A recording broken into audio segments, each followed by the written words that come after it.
boas novas, Jesus venceu. A cédula rasgada, a dívida cancelada, eu anuncio o reino de Deus.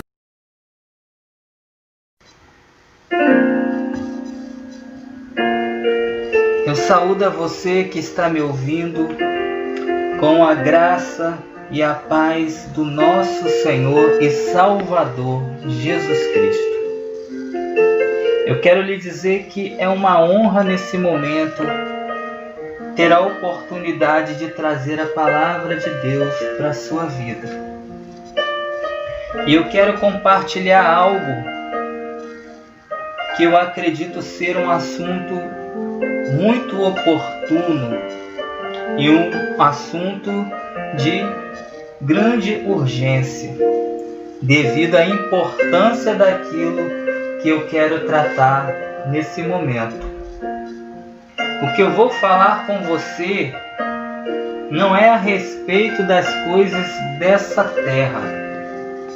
O assunto que eu tenho a tratar com você não se refere como ser feliz no seu casamento, não diz respeito como você pode prosperar e como você pode ganhar muito dinheiro, nem muito menos diz respeito a como você pode conseguir uma cura física da qual você necessita. O assunto que eu quero tratar com você tem um peso de eternidade, diz respeito à vida eterna, diz respeito ao seu destino eterno. E eu quero começar essa mensagem lhe fazendo a seguinte pergunta: onde e com quem você irá passar a sua eternidade? Eu vou fazer essa pergunta novamente. Onde e com quem você irá passar a sua eternidade? Você já parou para pensar a respeito da sua eternidade? Alguma vez você já parou para refletir sobre esse assunto tão importante? Talvez a sua pergunta seja: por que eu deveria pensar nisso agora? Eu ainda sou jovem, eu tenho muita vida pela frente, tenho muita coisa para fazer, para realizar, para viver. Mais tarde, quando eu estiver velho, eu penso nisso. Mas eu quero te dar uma razão pela qual você deveria pensar nesse assunto e pensar imediatamente. Pensar já, pensar agora, que é a brevidade da vida humana. Ou seja, a nossa vida ela é breve, a nossa vida ela é passageira, a nossa vida passa voando. 1 Pedro 1,24 diz: todo ser humano é como a relva, e toda a sua glória é como a flor da relva. A relva murcha e cai a sua flor. Então, veja o que o apóstolo Pedro está dizendo. Salmos 103, versículo 15 e 16. A existência do ser humano é semelhante à relva. Ele floresce como a flor do campo, que se esborroa quando o vento sopra, e ninguém mais se lembra do lugar onde a planta estiver afirmada.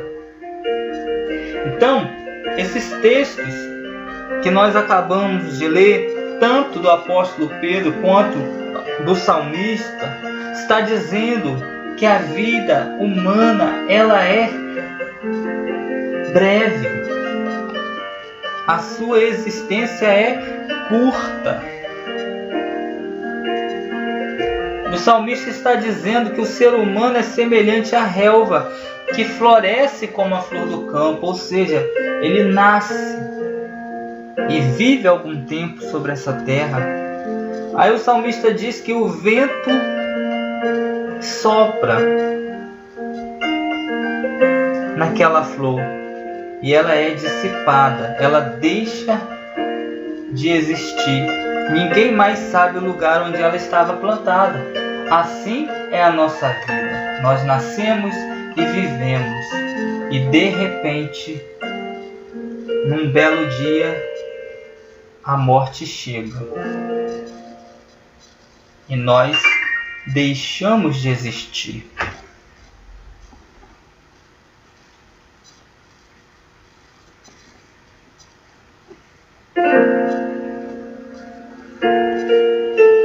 E além da nossa vida ser breve, além da nossa vida ser passageira, ela também é uma vida incerta. Veja o que diz Tiago, capítulo 4, versículo 13 e 14. Agora prestai atenção, vós que aclamais, hoje ou amanhã iremos a tal cidade. Lá nós estabeleceremos por um ano, negociaremos e obteremos grande lucro. Contudo, vós não tendes o poder de saber o que acontecerá no dia de amanhã. Que é a vossa vida? Sois simplesmente como a neblina que aparece por algum tempo e logo se dissipa. Então, o apóstolo Tiago ele está nos dizendo que nós não sabemos nada com relação ao futuro. Nós não sabemos se estaremos vivos amanhã. Não sabemos nem o que vai acontecer daqui a 15 minutos. Então, como podemos negligenciar algo tão importante que é com relação à nossa alma, o destino da nossa alma, ou seja, a eternidade está em jogo. Os versículos que nós acabamos de ler, eles deixam claro que a nossa vida aqui na terra passa rápido, como se fosse um vapor. Ele aparece e depois dissipa. Assim é a nossa vida. Além disso, a nossa vida ela é muito incerta. Você não sabe nada quanto ao futuro. Você não tem sequer garantia se estará vivo amanhã. A propósito, se você morresse hoje, você poderia afirmar com toda certeza que iria para o céu? Você acha que você seria salvo? Mas não me responda agora. Antes de responder, pare e pense em algo. Você sabia que Deus é justo? O que isso significa? Que Deus é excelente em moral. Ele é reto em todos os seus caminhos e juízos. E pelo fato de Deus ser justo e julgar corretamente, julgar com equidade, Deus não falha nos seus julgamentos, Ele não erra. A sua justiça demanda, a sua justiça requer que Deus venha punir os pecadores. Ele não pode deixar os pecadores impunes por causa da sua justiça, por causa da sua moral excelente. E quem é o pecador? Pecadores são todos aqueles que desobedecem ou desobedeceram às leis de Deus. Você conhece os 10 mandamentos? Não matarás, não furtarás, não dirás falso testemunho, não tomarás o nome de Deus em vão, não cobiçarás a mulher do teu próximo e assim por diante? Deixa eu lhe perguntar, você já quebrou alguma vez algum desses mandamentos? Você já pegou o que não era seu? Você já mentiu alguma vez? Você já olhou para uma mulher com intenção impura no seu coração? A mulher que não lhe pertence, a mulher do seu próximo? Você já tomou o nome de Deus em vão, numa rodinha ali, fazendo uma piada, fazendo uma brincadeira em que você colocou o nome de Deus? Você já sentiu ódio de alguém? A Bíblia diz que quem odeia o próximo é assassino. E a Bíblia também diz que basta desobedecer um desses mandamentos. Para que você se torne culpado de todos os outros. Tiago 2, versículos 10 e 11. Agora, sejamos sinceros. Todos nós já quebramos esses mandamentos mais de uma vez. Essa é que é a verdade. Por isso a justiça de Deus ordena que Ele condene eu e você. E qual é a condenação de Deus para os pecadores? A destruição eterna. Significa ser banido da sua presença para sempre. 2 Tessalonicenses 1:9 diz: eles sofrerão a pena de destruição eterna, a separação permanente da presença do Senhor e da majestade do seu poder. Apocalipse 21:8. Porém, quanto aos covardes, os incrédulos, os depravados, os assassinos, os que praticam imoralidade sexual, os bruxos, os ocultistas, os idólatras, todos os mentirosos, a parte que lhes cabe será no lago de fogo, que arde perpetuamente em meio aos enxofres. Esta é a segunda morte.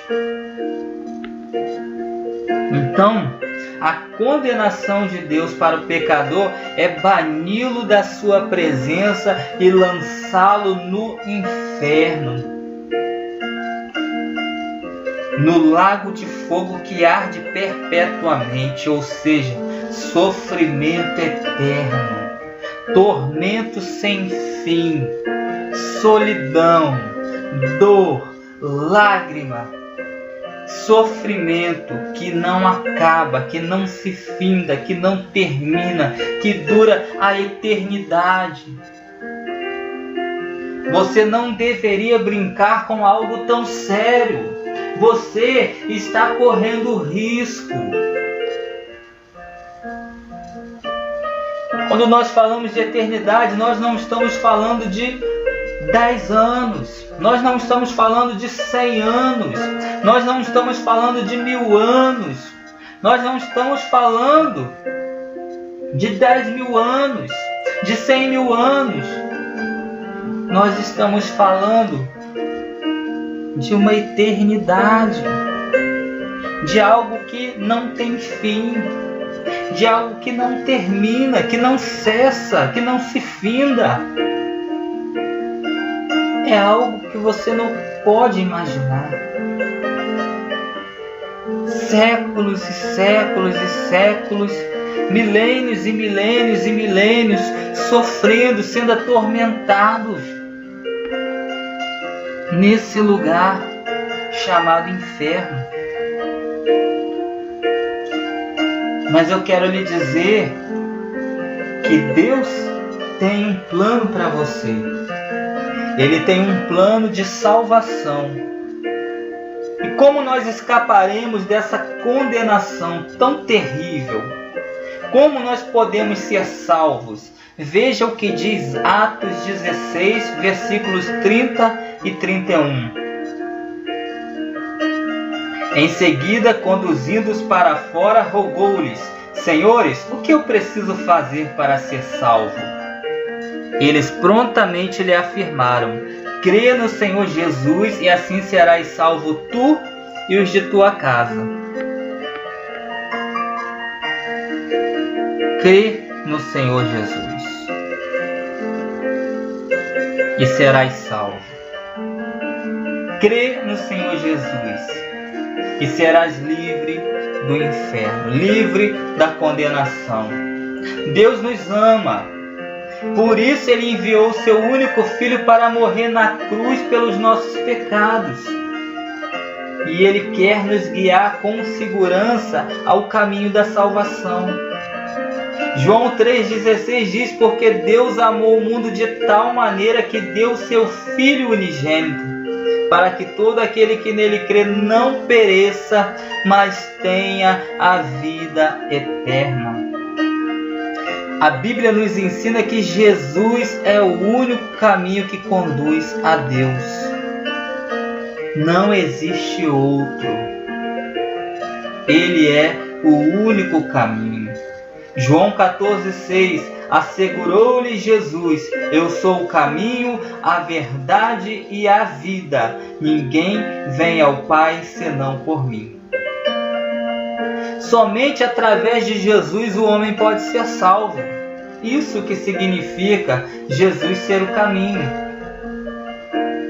Ele é o único caminho que te conduz à salvação. Ele é o único caminho que te conduz a Deus. Atos 4,12: portanto não há salvação em nenhum outro, pois em todo o universo não há nenhum outro nome dado aos seres humanos pelo qual devamos ser salvos. Não há nenhum outro nome. O único nome capaz de salvar é o nome de Jesus.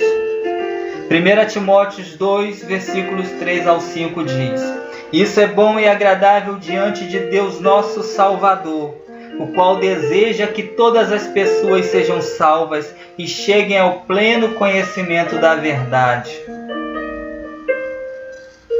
Porquanto há um só Deus e um só mediador entre Deus e o ser humano, Cristo Jesus, homem. Então, a palavra de Deus está deixando clara que Jesus é o caminho. Está deixando claro que não há salvação em nenhum outro além de Jesus. E está deixando claro que Ele é o único mediador entre Deus e o homem. Jesus é o único que pode nos ligar a Deus. Ele é a ponte que nos leva, que nos dá acesso à presença de Deus. E esse mesmo Jesus que intercede por nós, que está à direita do Pai, intercedendo por nós dia e noite, Ele prometeu que iria preparar um lugar na casa do Pai para nós. Veja o que a palavra de Deus diz em João 14, versículo 1 ao 3. Não permitais que o vosso coração se preocupe. Credes em Deus, credes também em mim. Na casa de meu Pai há muitos aposentos. Se não fosse assim, eu teria dito a vós. Portanto, vou preparar-vos lugar. E quando eu me for e vos tiver preparado lugar, virei de novo e vos levarei para mim, a fim de que onde eu estiver, estejais vós também. Então, Jesus foi ao céu preparar lugar para os salvos, para aqueles que creem no seu nome. E como que eu posso obter a salvação? Como que eu posso reservar o meu lugar nessa mansão celestial que Jesus preparou, que Jesus está preparando? O primeiro passo, você precisa se arrepender dos seus pecados.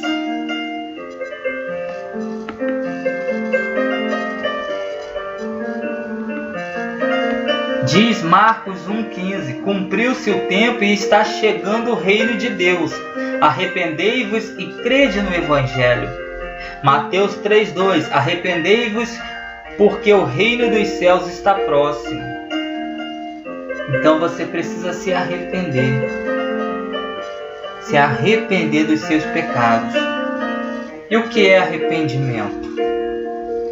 Uma definição bíblica e completa de arrependimento é mudar de convicção sobre algo que resulta em mudança de comportamento. Então é uma mudança na mente, uma mudança no pensamento que vai influenciar as minhas atitudes, que vai fazer com que eu venha a ter outras atitudes com relação àquilo que desagradava a Deus. Portanto, se eu roubava, eu não vou roubar mais, porque o meu pensamento agora mudou. Eu entendi que eu estava fazendo algo que desagradava a Deus. Então, se eu me prostituir, eu não vou me prostituir mais. Se eu mentir, eu não vou mentir mais. Se eu adulterava, eu não vou adulterar mais. Se eu brigava, eu não vou brigar mais.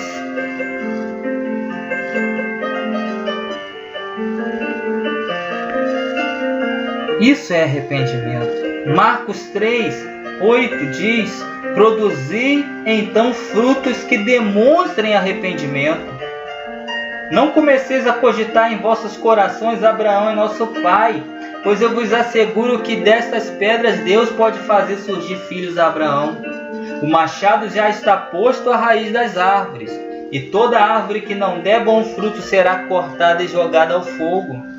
Então, se nós não damos bom fruto, e bom fruto é fazer o que agrada a Deus, é fazer a vontade de Deus, então nós estamos perto de ser cortados e lançados ao fogo, perto de sofrer o juízo de Deus, perto de sofrer a condenação. Então muitas pessoas se asseguram na religião, como o povo de Israel fazia. Mas João Batista falou: olha, vocês não fiquem pensando que se vocês são filhos de Abraão, que isso vai livrar vocês. Vocês têm que ter frutos que demonstrem arrependimento.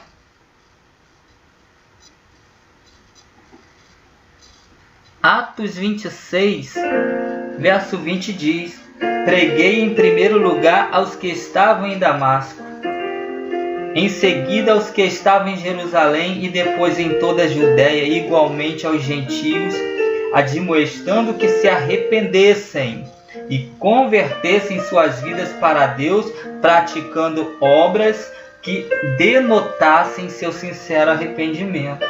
Então, quando há um sincero arrependimento, as suas obras vão comprovar isso. As suas obras vão mostrar que o seu arrependimento foi sincero, que a sua conversão a Deus foi verdadeira. Todos verão a diferença.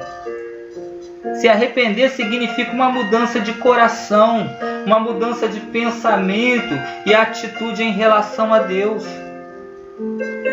E essa mudança, ela se evidencia com o abandono de tudo que é contra a vontade de Deus. Ou seja, arrependimento é deixar de praticar o pecado e é passar a fazer o que agrada a Deus. Talvez você esteja se perguntando: por que eu preciso me arrepender? Eu não sou uma má pessoa. Eu nunca matei ninguém. Eu sou um bom marido, um bom pai, um bom cidadão, cumpro com as minhas obrigações, pago os meus impostos, sou um homem honesto, sou um homem honrado. Mas a palavra de Deus diz que todos pecaram e destituídos estão da glória de Deus. Então você precisa se arrepender, porque todos pecaram. E todos, inclui você, inclui eu. Está escrito: não há nenhum justo, nem ao menos um. Não há uma pessoa que entenda, ninguém que de fato busque a Deus. Romanos 3:11. Então, para Deus não há nenhum justo sobre a terra. A nossa justiça para Deus é como um trapo de imundícia.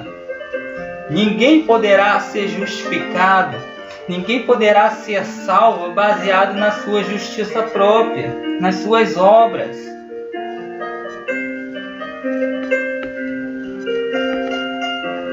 Romanos 5,12 diz, concluindo, da mesma forma como o pecado ingressou no mundo e por meio de um homem, e pelo pecado a morte, assim também a morte foi legada a todos os seres humanos, porque todos pecaram. Então, todos nós nascemos com a natureza pecaminosa de Adão. A raiz e a essência do mal está no ser humano, está na natureza do homem. Ou seja, nós temos a tendência a cometer o pecado, a tendência a fazer o que desagrada a Deus, a tendência a fazer o mal. Veja o que diz o salmista: pois no meu íntimo reconheço minhas transgressões e trago sempre presente o horror do meu pecado. Pequei contra ti somente, e pratiquei o mal que tanto reprovas. Portanto, justa é a tua sentença e incontestável ao julgar-me condenado. Reconheço que sou pecador desde meu nascimento, sim, desde que me concebeu minha mãe. Então o salmista está dizendo que desde o seu nascimento ele reconhece que é um pecador. E o que é o pecado? Pecado é desviar-se do alvo, é transgredir a lei, ou seja, desobedecer a palavra de Deus. É tudo que é contrário ao caráter de Deus. A glória de Deus é o seu caráter. E como que eu conheço o caráter de Deus? O caráter de Deus está revelado na sua palavra. Portanto, todo aquele que comete o pecado, ele está desobedecendo a lei de Deus. E ao desobedecer a lei de Deus, ele está se desviando do alvo. Qual alvo? Viver para a glória de Deus. E ele merece ser punido. Merece a punição, merece a condenação. E qual é a consequência do pecado? Romanos 6, 23, porque o salário do pecado é a morte. A consequência do pecado é a morte. Separação de Deus, morte espiritual, morte eterna. Essa é a punição para o pecado. Mas eu tenho uma boa notícia para você. Se o salário do pecado é a morte, o dom gratuito de Deus é a vida eterna por intermédio de Cristo Jesus, o nosso Senhor.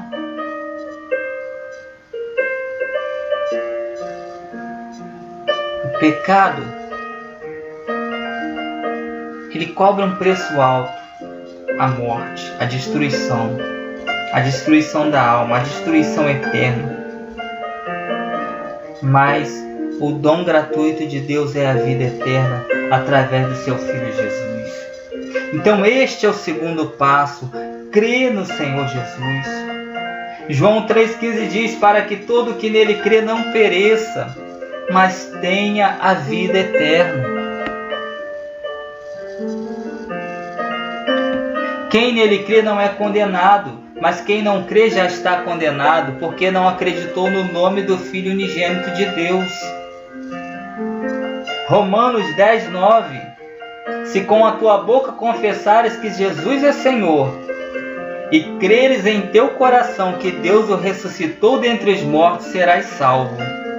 Porque com o coração se crê para a justiça, e com a boca se faz confissão para a salvação. Então, crê no Senhor Jesus e serás salvo. E o que significa crer em Jesus? Crer em Jesus não significa simplesmente crer que Ele existe. Não é crer que Ele foi uma ótima pessoa, que passou na terra, que a sua vida e seus ensinamentos tiveram um impacto profundo no mundo. Nem significa reconhecer que Ele era mais do que um homem, que Ele é o Filho de Deus que veio do céu para perdoar nossos pecados. Todas essas coisas são verdadeiras, mas elas não são suficientes para nos salvar. Então você reconhecer que Jesus é o Filho de Deus, reconhecer que Ele foi um bom homem, isso não é suficiente para te salvar. Até o diabo sabe todas essas coisas sobre Jesus, e isso não faz dele um cristão, não faz dele um salvo. A Bíblia diz também: os demônios o creem e estremecem, Tiago 2,19. Crer em Jesus é render-lhe toda a nossa vida, confiando nele de todo o coração para a salvação. É você entregar a sua vida para Jesus. É você viver para Ele. É você confiar os seus caminhos a Ele. Confiar que Ele é o único que pode te salvar. É você se render totalmente. É você o reconhecer como o único Senhor da sua vida, como o seu único Salvador, e passar a viver submisso à sua vontade, obediente à sua palavra, entendendo que você não vive mais, mas agora Cristo vive através de você. Há outra maneira de você se salvar? Existe algo que você possa fazer para ter direito à salvação? Não. A salvação é concedida ao homem pela graça de Deus. A palavra graça significa favor imerecido, ou seja, a salvação é um dom de Deus. É um presente de um Deus amoroso e misericordioso para com um homem pecador que não merece. Portanto, as nossas obras não podem nos salvar. As nossas obras não podem nos tornar aceitos diante de Deus. Somente a verdadeira fé no sacrifício de Cristo na cruz pelos nossos pecados pode nos reconciliar com Deus. Não há outra forma. E o que acontece quando eu me arrependo dos meus pecados e creio em Jesus Cristo? Você passa a provar de alguns benefícios. Você passa a ter privilégios maravilhosos. O primeiro privilégio é que você, ao se arrepender e crer em Jesus, você se torna um filho de Deus. João 1,12 diz: mas todos quanto receberam, deu-lhes o poder de serem feitos filhos de Deus, ou seja, aos que creem no seu nome. Então, no momento que você recebe Jesus na sua vida como Senhor e seu Salvador, você recebe, é-lhe dado o direito de se tornar um filho de Deus. E quem tem esse direito? Aquele que crê no nome de Jesus.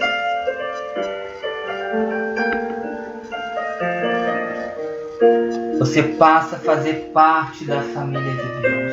Você passa a ser herdeiro de Deus e co-herdeiro com Cristo.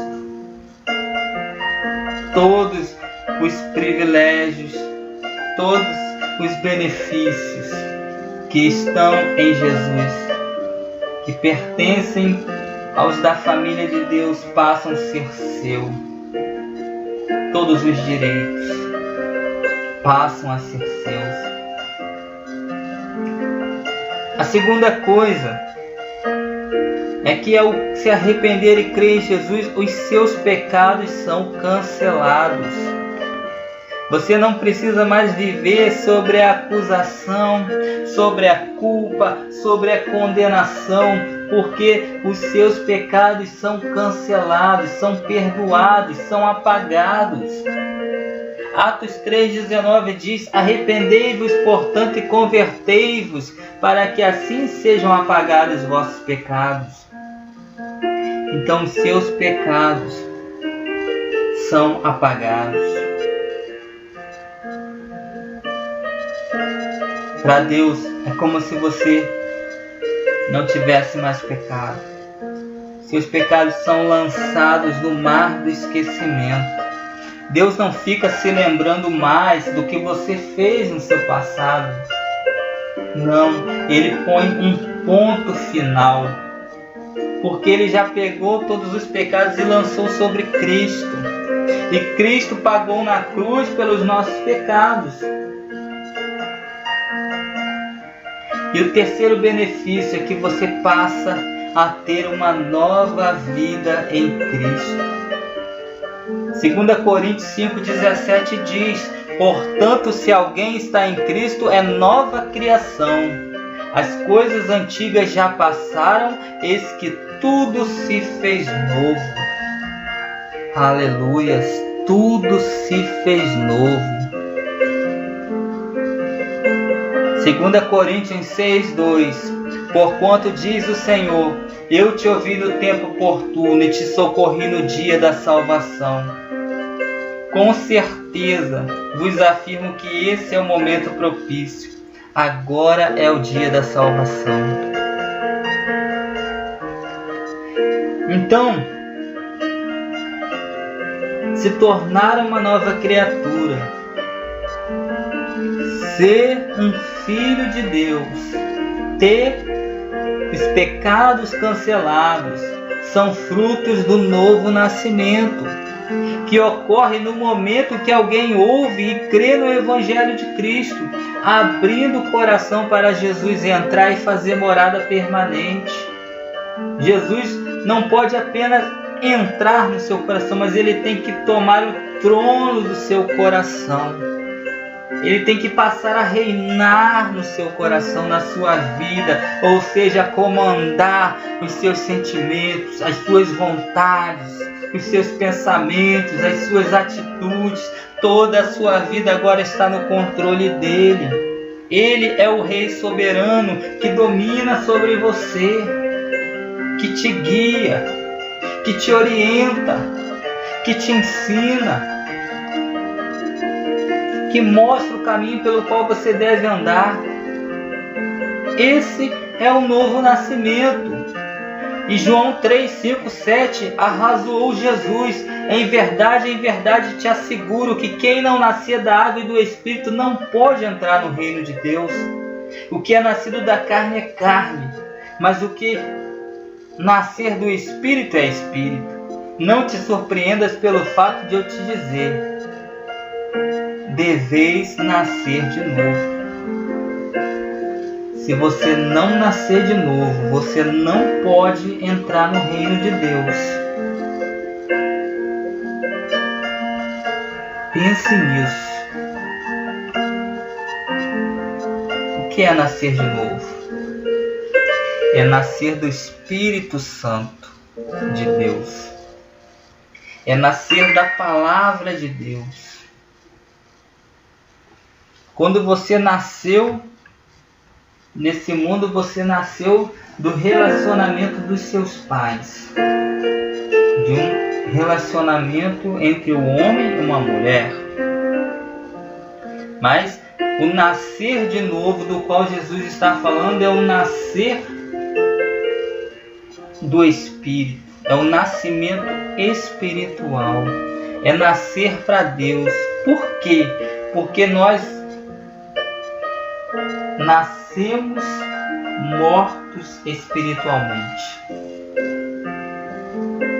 Os nossos pecados nos separam de Deus, ou seja, faz com que nós estejamos mortos para Deus. E no momento que nós nascemos do Espírito, no momento que nós nascemos da palavra de Deus, no momento que nós cremos e confessamos Jesus como Senhor, nós então nascemos para Deus. Passamos a estar vivos para Deus. Para encerrar, eu quero ler novamente 2 Coríntios 6, 2. Porquanto diz o Senhor, eu te ouvi no tempo oportuno e te socorri no dia da salvação. Com certeza vos afirmo que esse é o momento propício, agora é o dia da salvação.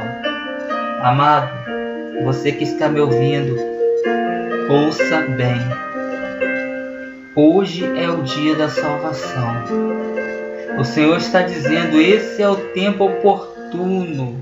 Esse é o dia da salvação. Esse é o momento propício para você receber a Jesus como Senhor e Salvador da sua vida. Não deixe para amanhã, pois pode ser tarde demais. Pode não ter mais tempo. Lembre-se do que nós falamos. A nossa vida é breve, é passageira e ela é incerta. A morte pode chegar quando menos esperamos. E isso é uma realidade. Tenho certeza que você já observou isso. Amigos seus que se foram, parentes seus que se foram, colegas, vizinhos que se foram e até cedo demais. Isso é uma prova de que não temos nenhuma segurança nessa vida. Agora, se você crê em Jesus, se você crê que Ele é o Filho de Deus, se você crê que Ele morreu na cruz para perdoar os seus pecados e conceder a vida eterna, então você estará seguro. E se você crê, receba hoje mesmo como seu único e suficiente Salvador. Convide-o nesse momento para entrar no seu coração e entregue a sua vida completamente para Ele. Não perca essa oportunidade. A sua eternidade está em jogo. A sua alma corre perigo. A sua alma está em jogo. Não deixe para depois algo que é tão importante, que é tão sério. Não negligencie a salvação. Não negligencie algo que é tão importante, o seu destino eterno. Abra os seus olhos. Abra os seus olhos.